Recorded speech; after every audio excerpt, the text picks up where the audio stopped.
अरे भाभी, चाय तो बन गई है, लेकिन चाय के साथ आपके घर वालों को क्या देना है? अरे ये कोई पूछने की बात है क्या शालू? चाय के साथ नाश्ता ही तो लगाएगी ना तू। बिना बात ना टाइम पास करती है। अरे भाभी, चाय के साथ नाश्ता देना ये तो मुझे भी पता है, वही तो मैं पूछ रही हूँ कि नाश्ते में क्या लगाऊं। वो फिर वही बात, तुझे नहीं पता कि मेहमानों के सामने क्या रखा जाता है? जा जाकर रोस्टेड ड्राई फ्रूट्स और काजू मिक्सचर उठा ला, और हाँ वो बटर कुकीज भी लगा देना। अरे भाभी, अगर ड्राई फ्रूट्स, नमकीन और बटर कुकीज मुझे दिख गई होती ना, तो मैं इतनी देर से आपसे सवाल जवाब ना कर रही होती। अरे तो कहना क्या चाहती है, साफ साफ बताना, क्यों टाइम पास कर रही है? देख तो सही कितना काम पड़ा हुआ है, अभी सबके लिए लंच भी तो बनाना है। अरे मेरी भाभी, रैक में से रोस्टेड ड्राई फ्रूट, नमकीन, बिस्किट, कुकीज सब गायब है। सिर्फ ये 10 रुपए वाला पार्ले जी का बिस्किट रखा हुआ है वहां पर। अब आप कहो तो पार्ले जी बिस्किट लगा दूं चाय के साथ, वरना ऐसी ही सूखी सूखी चाय ले जाऊं। हैं? ऐसा कैसे हो सकता है? अरे सब सामान कहाँ चला जाएगा? तू रुक, मैं अभी माँ जी से पूछ कर आती हूँ। मम्मी जी तो 1 घंटे पहले ही कीर्तन में चली गई। क्या? मम्मी जी कीर्तन में चली गई? मम्मी जी तो कभी कीर्तन में नहीं जाती, उन्हें भजन कीर्तन करना कब से अच्छा लगने लग गया। अब ये तो जब मम्मी जी आएंगे ना, तो आप उन्हीं से पूछ लेना। लेकिन फिलहाल की ताज़ा खबर ये है कि आपके घर से जब फ़ोन आया था कि आपकी मम्मी, पापा और भैया भाभी आने वाले हैं, उसके आधे घंटे बाद ही मम्मी जी कीर्तन में जाने का कहकर यहाँ से रफू चक्कर हो गई थी और बोल रही थी शाम से पहले वापस नहीं आने वाली। अरे तो फिर क्या करें? मेहमानों के सामने ऐसे ही पार्ले जी बिस्किट लेकर जाएगी क्या? अरे भाभी जल्दी बताओ ना, क्या करूँ? चाय ठंडी हुई जा रही है। अच्छा ठीक है, तू ले जा ये पार्ले जी का बिस्किट। और सुन, मेरे कमरे में ना मूंग दाल की नमकीन रखी है, वही लगा दे फिलहाल, बाकी देखते हैं। जिठानी नीलू को ये बात बड़ी अटपटी लग रही थी कि मेहमानों के सामने परोसे जाने वाले रोस्टेड ड्राई फ्रूट आज अपनी जगह से गायब कैसे हो गए थे। फिलहाल तो नीलू और शालू घर आए मेहमानों की खातिर में व्यस्त थी, इसलिए दोनों चाय नाश्ता लगाने के बाद लंच की तैयारी में जुट जाती हैं। 2-3 घंटे में लंच करने के बाद नीलू के घर वाले वापस अपने घर की ओर लौट जाते हैं 3 दिन बाद। ऐसे कैसे सूखी सूखी चाय पी रही है? ये देख, ये रोस्टेड काजू है, एक बार ट्राई करके देख, मसाले चाय के साथ बहुत अच्छे लगते हैं। अरे नहीं नहीं निर्मला, तुझे पता है ना मुझे कोलेस्ट्रॉल की प्रॉब्लम है, मैं ज़्यादा तला भुना नहीं खाती। अरे मुझे पता है तुझे कोलेस्ट्रॉल की प्रॉब्लम है, तो निश्चिंत होकर ये काजू खा। इन्हें मैंने कोई घी या तेल में रोस्ट नहीं किया, अरे ड्राई रोस्टेड है, एयर फ्रायर से ड्राई रोस्ट किया है सारे ड्राई फ्रूट। अरे भाई टेस्ट अपनी जगह है, लेकिन हेल्थ का ख्याल तो रखना ही पड़ता है। अच्छा ये वाली ना चॉकलेट कुकीज ट्राई कर, मैं इंदिरा मार्केट से लेकर आई हूँ, एकदम इम्पोर्टेड है। अरे यार मुझे तो चॉकलेट कतई पसंद नहीं, मैं ना ये मखाने ही खा लेती हूँ। हाँ बात तो तेरी सही है, ये उम्र की बात होती है, अब हमारी उम्र में कहाँ चॉकलेट अच्छा लगेगा। अच्छा तो ये बटर कुकी ट्राई कर, बड़ी टेस्टी है सच में। सास निर्मला अपनी सहेली अनुपमा को बड़े प्यार से टेबल पर बिछे नाश्ते को खिलाने के लिए जिद कर रही थी। ऐसा नहीं था कि निर्मला आज पहली बार किसी की आओ भगत कर रही है, बल्कि निर्मला को तो मेहमानों की आओ भगत करना बड़ा ही पसंद था। घर में चाहे कोई भी मेहमान आ जाए, उनके लिए वो एक से बढ़कर एक बढ़िया व्यंजन परोसती और उनकी खूब आओ भगत करती। निर्मला निवास कोई आम भारतीय परिवार नहीं था। बंसल जी साड़ी वाले के नाम से निर्मला के पति विनित बंसल की दामिनी मार्केट में बहुत बड़ी दुकान थी। घर में धन दौलत की कोई कमी नहीं थी, इसलिए घर आने वाले मेहमानों की खातिरदारी में बजट की चिंता किए बगैर निर्मला खूब खर्च करती थी। मेहमानों के सामने खाना परोसने की क्रॉकरी हो या चाय के कप, सब कुछ इम्पोर्टेड था। कुल मिलाकर निर्मला अपना क्लास मेंटेन करने में कोई कसर नहीं छोड़ती थी, ताकि समाज में उसका नाम बना रहे। कुछ दिन बाद, मम्मी जी मेरे पापा का फोन आया है, वो आज शाम को मुझसे मिलने के लिए आने वाले हैं। अरे वाह, ये तो बड़ी अच्छी बात है, इसी बहाने तो मिल भी लेगी अपने पापा से। दोपहर के 4 बजे। अच्छा बड़ी बहू, मुझे ना ज़रा काम है, मेरी एक सहेली है, उसको कुछ इमरजेंसी हुई है, इसकी वजह से ना मुझे उसके साथ अस्पताल जाना पड़ेगा। छोटी के घर वाले आएंगे, तुम ज़रा संभाल लेना। आप जाइए माँ जी, मैं सब देख लूँगी, आप चिंता मत करिए। शाम के लगभग 5:30 बजे शालू के पापा और मम्मी उसके ससुराल पहुँचते हैं। अरे भाई, ये क्रॉकरी कहाँ चली गई? कहीं दिखाई नहीं दे रही। अरे क्रॉकरी छोड़, चाय तो तू ये वाले कप में भी लगा लेगी, लेकिन चाय के साथ देने के लिए स्नैक्स तो है ही नहीं। क्या आज फिर स्नैक्स गायब हो गए? ऐसा कैसे हो सकता है भाभी? हमेशा तो यहीं रखे रहते, फिर आज ही कहाँ चले गए?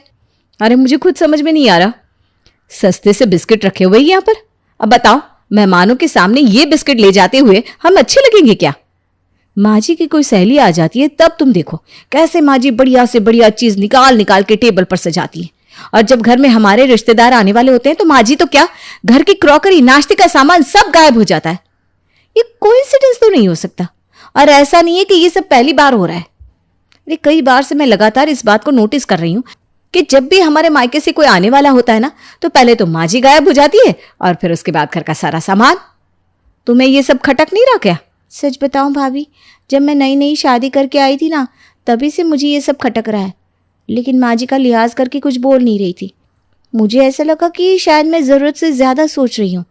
ये सब कोइंसिडेंस हो सकता है कि अचानक से माँ जी का कोई काम आ गया हो, माँ जी कहीं चली गई हो। लेकिन अब तो मेरा भी यकीन करने का दिल कर रहा है। फिलहाल ना तू अपने मम्मी पापा के सामने चाय नाश्ता लगा, उसके बाद आज शाम को माँ जी से बात करते हैं।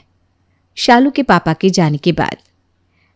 माँ जी एक बात बताइए, ऐसा क्यों होता है जब भी हमारे घर से कोई आने वाला होता है, आपको अचानक कुछ ज़रूरी काम आ जाता है और आप घर से बाहर चली जाती हैं? अरे कैसे बेमतलब की बात कर रही है बहू तू? और तेरा मतलब क्या है? मुझे तेरे माँ बाप से मिलने में कोई परेशानी है क्या? मैं बता कर गई थी ना, मेरी सहेली को अस्पताल जाना है, मैं उसके साथ जा रही हूँ। और इमरजेंसी कोई बता कर तो आती नहीं। अच्छा ठीक है माँ जी, मान लिया कि आपको इमरजेंसी थी और आप अपनी सहेली के साथ अस्पताल गई थी। लेकिन ये बताइए कि अस्पताल जाने से पहले घर की क्रॉकरी और मेहमानों के सामने परोसा जाने वाला नाश्ता, स्नैक्स सब कहाँ रख कर गई थी आप? तुम दोनों का दिमाग तो खराब नहीं हो गया बहू? तुम दोनों सीधे सीधे मुझ पर इल्जाम लगा रही हो कि मैं क्रॉकरी छुपा कर जानबूझकर घर से भाग गई थी। अरे इतने भी कमजोर नहीं है हम लोग कि तुम्हारे माँ बाप को एक कप चाय ना पिला सके। दोनों के दोनों कामचोर हो एक नंबर की। अरे इधर उधर रख दिया होगा सामान और जब नहीं मिला तो मुझ पर इल्जाम लगाने चली आई। मैं क्या अपने साथ बांध कर लेकर जाती हूँ नाश्ता जो तुम्हें मिल नहीं रहा था? सास के बिगड़ते सुरों को देखकर दोनों बहुएं बेचारी चुप लगाकर वहां से चली जाती हैं। रसोई में आकर देखा भाभी आपने कैसे माँ जी तिल मिला गई जब हमने क्रॉकरी के बारे में पूछा तो। मैंने तुझे कहा था ना शालू, कोई फायदा नहीं है माँ जी से कुछ भी कहने का। अरे वो अपनी गलती थोड़ी ना मान लेंगे। तूने देखा ना कैसे उल्टा हम पर इल्जाम लगा रही थी कि हम इधर उधर रखकर भूल गए हैं।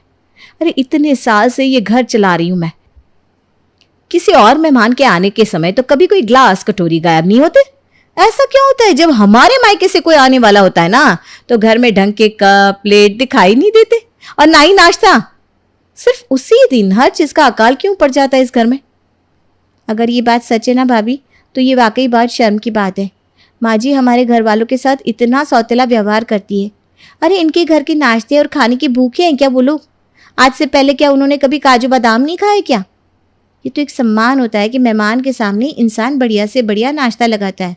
मेहमान कौन सा पूरा खाकर ख़त्म कर देते हैं।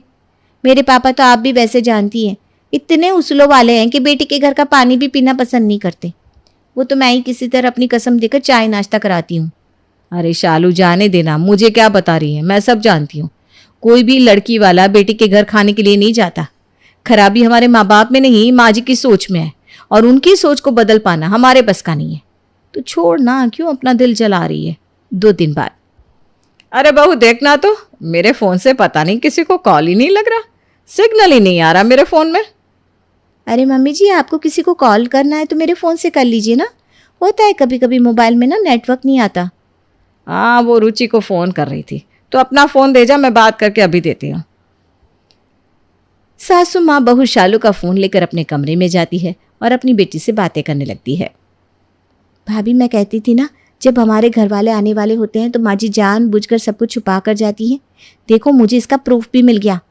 अरे छोटी क्या बात करी है, कैसा प्रूफ? दिखा मुझे भी। अरे भाभी दिखाने वाला प्रूफ नहीं है, सुनने वाला है। आप मेरे कमरे में चलिए, सब सुनाती हूँ। किचन में तो माँ जी मिनट मिनट पर आकर झांक कर जाती है। देवरानी की बात सुनकर नीलू उसके साथ उसके कमरे में पहुंच जाती है। अरे शालू दिखाना जल्दी से, क्या सबूत है? सस्पेंस क्यों क्रिएट कर रही है? भाभी कल माँ जी के फ़ोन में नेटवर्क नहीं आ रहा था, तो मैंने उन्हें अपना फ़ोन दिया था रुचि दीदी से बात करने के लिए। लेकिन देते समय माँ जी को ये बताना भूल गई कि मेरे फ़ोन में कॉल रिकॉर्डर लगा हुआ है और जो भी बातें उन्होंने दीदी के साथ की वो सारी मेरे फ़ोन में रिकॉर्ड हो गई है। तू ऐसी क्या बात करी मम्मी जी ने दीदी के साथ? आप खुद ही सुन लो ना। इतना कहकर देवरानी शालू मोबाइल की रिकॉर्डिंग ऑन कर देती है। अरे रुचि बेटा, कैसी है तू? और बता, कब आने वाली है? मम्मी देखती हूँ, आपको तो पता ही है ना, आपके दामाद जी को छुट्टियाँ कहाँ मिलती है। मैं तो कब से कह रही हूँ कि मुझे मेरे मायके छोड़ाओ, लेकिन उनके पास समय ही नहीं रहता। अरे बेटा, समय तो निकालने से निकलता है, और ये घर गृहस्थी की जिम्मेदारियां कभी कम थोड़ी ना होती है। इन्हीं जिम्मेदारियों के बीच से समय निकाल कर और काम भी निपटाने पड़ते हैं। तू जल्दी से यहाँ आने का प्रोग्राम बना ले बेटा। मैं तब तक ना तेरे लिए गुजिया और आलू के चिप्स भी बनवा देती हूँ। तुझे बहुत पसंद है ना, तू आएगी तो लेती आना। ठीक है मम्मी। और बताओ, आप बता रही थी उस दिन भाभी के मायके वाले आने वाले थे, फिर क्या हुआ उस दिन? अरे होगा क्या, इन दोनों के भूखे मायके वालों को मैं तो मुंह लगाती नहीं। अरे सब समझती हूँ, महीने में 2-3 बार बेटी के घर मुंह उठाकर चले आते हैं। क्या करने आते हैं तू ही बता। अरे भूखे है एक नंबर के। हमारे यहाँ बढ़िया बढ़िया माल खाने आते हैं, और क्या। इसीलिए मैं तो बहाने से निकल जाती हूँ, और ये महंगा महंगा जो नाश्ते का सामान रहता है ना, सब उठाकर अपनी अलमारी में रखकर ताला लगा देती हूँ। ठीक करती है मम्मी आप बिल्कुल। अरे जब रूखी सूखी चाय और पार्ले जी बिस्किट पर महीने में 2 चक्कर लगा जाते हैं ना, वो लोग तो काजू बादाम खिलाने पर पता नहीं क्या करेंगे। मुझे तो लगता है महीने के 10 दिन यहीं पड़े रहेंगे, और दिन में 4-4 बार खाना खिलाना पड़ेगा उन लोगों को, सो अलग। अरे बेटा, खूब समझ रही हूँ मैं। इतना बड़ा घर आज से पहले देखा तो है नहीं, इसलिए बस चले आते हैं महंगे बर्तनों में शाही खाना खाने के लिए। छी, कितनी गंदी सोच है माँ जी की। और हमारे घर वालों को क्या भिखारी समझती है? अरे वो लोग यहाँ पर खाने के लिए आएंगे क्या? वही तो भाभी, कोई भी मेहमान किसी के घर खाने पीने के लिए थोड़ी ना आता है। माँ जी की सोच तो वाकई बहुत ही छोटी और सस्ती है। क्या कहती हो, ये रिकॉर्डिंग सुनवा कर ले ले माँ जी को आड़े हाथ? अरे छोड़ ना, माँ जी ने ये सब बातें कहकर बहुत ही छोटा काम किया है, और उनसे ये सब कहकर हम उनकी तरह छोटे नहीं बनना चाहते। उनकी सोच उनको मुबारक। और वैसे भी किसी महान आदमी ने कहा है, कीचड़ में उतरने से ना कपड़े अपने भी गंदे होते हैं। समझदारी इसी में है कि कीचड़ से बच के किनारे से निकल जाओ। कुछ समझी या नहीं? हाँ भाभी, ठीक कह रही हो आप। सिर्फ घर बड़ा हो जाने से इंसान बड़ा नहीं हो जाता, उसके लिए सोच का बड़ा होना बहुत ज़रूरी है। अरे तू चिंता मत कर छोटी, इस दुनिया में समय आने पर हर चीज में बदलाव आता है। तू बस इंतजार कर, माँ जी की सोच भी ना एक दिन जरूर बदलेगी। अरे बहू देखो तो, आज पूर्ति को देखने लड़के वाले आ रहे हैं। बहुत बड़े घर का रिश्ता है। अरे समझ लो रजवाड़े हैं, उनकी खातिरदारी में कोई कमी नहीं आनी चाहिए। समझ रही हो ना? हाँ हाँ माँ जी, समझ गई मैं। आप परेशान मत होइए, मैं सब संभालूंगी। अरे माँ, आप भी किसके हाथों में जिम्मेदारी सौंप रही हो? जैसी खुद है वैसा ही खाना बनाकर रख देगी मेहमानों के सामने। आपको कुछ तो दिमाग लगाना चाहिए ना। इतने बड़े घर के लोग हैं, भाभी के हाथ का खाना थोड़ी ना पसंद आएगा उन्हें। आप रहने दो भाभी, आप ऐसा करना, आप बस मेरी हेल्प कर देना, खाना वही बनेगा जो मैं बताऊंगी। रुचि के बताए अनुसार पूरा खाना रेडी हो जाता है मेहमानों के आने के बाद। रुचि, सब तैयार है ना? ला थोड़ा खाना चखा दे, कुछ कमी होगी तो उसे ठीक कर लेंगे। रुचि अपनी माँ को टेस्ट कराने के लिए जैसे ही सब्जी निकालने जाती है, अचानक ही भगोना उसके हाथ से छूट जाता है। अरे क्या कर दिया तूने, सारा खाना फर्श पर फैला दिया। खीर मिठाई सब में सब्जी गिरा दी। अब मेहमानों के आगे क्या परोसेंगे? इतनी जल्दी तो दोबारा खाना भी नहीं बन पाएगा। हे भगवान, मैं क्या जवाब दूंगी मेहमानों को? आज तो बड़ी बेइज्जती हो जाएगी। माँ जी, अब घबराने से कुछ नहीं होगा, जो हो गया सो हो गया। मेहमान आ चुके हैं, आप जाकर उनके साथ हॉल में बैठिए। रुचि दीदी, आप भी जाइए माँ के साथ, हम दोनों कुछ करते हैं। अरे क्या करोगी तुम दोनों? ये रिश्ता तो समझो गया हाथ से।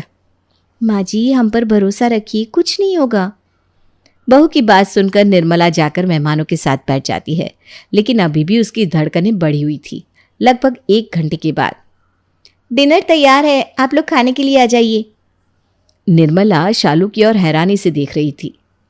खा पीकर कुछ देर बाद मेहमान वापस लौट गए। मेहमान के जाने के बाद, अरे बहू, इतनी जल्दी खाने का इंतजाम कैसे हुआ? हमारे लोकेशन पर तो ऑनलाइन खाना ऑर्डर करो तब भी 1.5 घंटे से ज्यादा टाइम लग जाता है डिलीवरी में। माँ जी, शालू ने अपने भाई को फ़ोन किया और सारी बात बताई। शालू के भैया के खास दोस्त का अपनी ही एरिया में 3 स्टार होटल है। भैया ने जाकर फटाफट फूड पैक कराया और यहाँ पहुँचा दिया। ऑर्डर देकर खाना लेने में तो काफ़ी टाइम लग जाता। तेरा बहुत बहुत धन्यवाद बहू, मुझे माफ़ कर दे। मैंने हमेशा तुम दोनों के मायके वालों का अपमान किया। फिर भी मेरा मान सम्मान बचाने के लिए तेरे भैया अपना सब काम छोड़कर दौड़े चले आए। मैं अपने किए पर बहुत शर्मिंदा हूँ बेटा। शायद मुझे मेरे किए की सज़ा देने के लिए ही भगवान ने आज ऐसी परिस्थिति में फंसाया। आप माफ़ी मत मांगिए माँ जी, बस आपको अपनी गलती का एहसास हो गया, इतना ही काफ़ी है।